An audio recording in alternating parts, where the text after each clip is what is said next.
For years, Canada's startup visa has been, the gold standard for entrepreneurs all over the world. But hold on, because a massive shift is coming in 2026. So let's break down exactly what's happening and, more importantly, what it means for you. So, are you a founder? Someone with a killer idea looking to make it big in Canada? If that sounds like you, then you are definitely going to want to stick around for this. Because that top-tier pathway, the one that offers a direct line to permanent residence for you and your whole team, well, it's about to hit the brakes. And this isn't just some small change. We're talking about a complete system reset.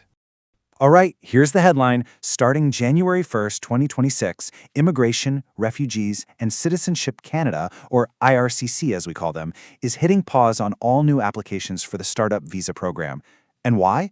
Well, the goal is to clear out a huge backlog before they launch a new and hopefully more efficient pilot program later that year.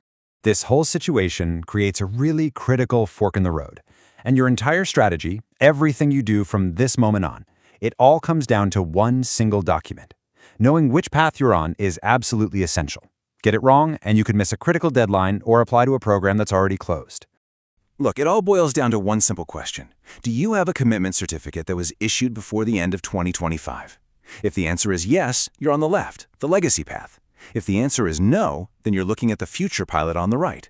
It seems simple, right? But trust me, the implications for your journey are huge. Okay, so let's start with that first path. If you're one of the founders who's grandfathered in, you've got your letter of support and your commitment certificate, well, you are officially in a race against the clock.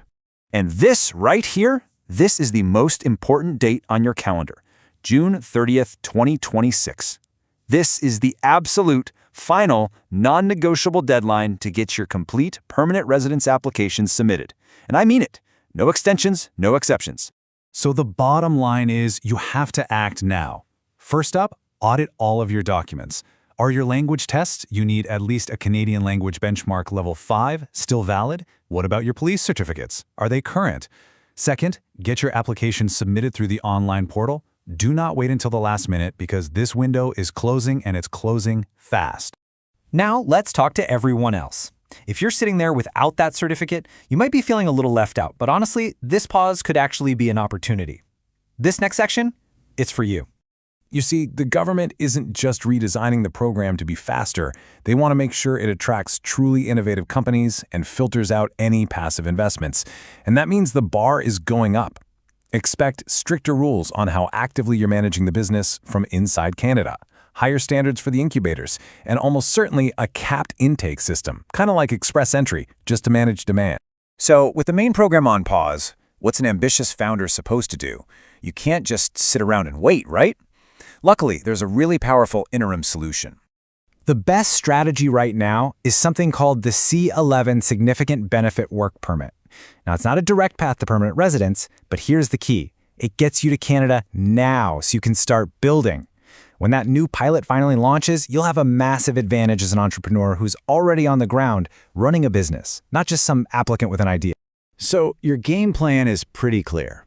Use this time to build a shovel-ready business case. I'm talking market validation, maybe even some early revenue. You should be actively exploring that C11 work permit.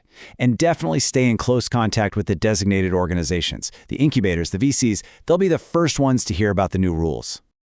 Okay, let's switch gears and dive into some of the nitty-gritty details of the program itself, the rules, the costs, and really importantly, the common reasons people get refused. This stuff is critical for everyone, no matter which path you're on. These are the fundamentals, and they probably aren't going to change all that much. You still need that golden ticket, the letter of support. You and your co-founders have to meet the ownership rules, prove you have basic language skills, and show you have enough personal savings to support yourselves when you first land in Canada. The government application fees are pretty standard, as you can see. But what really jumps out is the processing time. 37 months or more. This is the whole reason for the pause. The backlog just became unmanageable, and the new pilot is specifically designed to fix that. Okay, let's be crystal clear about something. This has never been a passive investment visa, and the refusal rate is really high for people who treat it that way. You can't just buy your way into Canada with this program. The number one risk, the biggest reason for refusal, is failing the active management requirement. The rule is simple. You have to be actively involved in the day-to-day management of the business, and you have to be doing it from inside Canada once you get here. Trying to run it from your home country? That's a guaranteed refusal. The second major risk, and you see this a lot in the incubator stream, is creating a shell company. This is basically where you pay the incubator fees, but you don't do any real genuine business work. RCIC actually audits these cases through something called a peer review, and if they find no real activity, the whole application gets tossed out. And this one is so critical. Group linkage. In every application, one person is named the essential person. Now, if that one person is refused for any reason, maybe they fail a medical or a security check, the entire group is automatically refused with them. It's a domino effect. So choose your partners very carefully. So, after all that, let's just end the confusion right here. The program is not canceled. It's not gone forever. It is simply paused for a much-needed reset. All the existing applications are still being processed, and a new, better version is on the horizon. Which brings us right back to you. We've laid out the two paths, right? The urgent deadline for all you legacy applicants and the preparation strategy for everyone looking to the future. That fork in the road is clear. So the only question left is, what's your next move?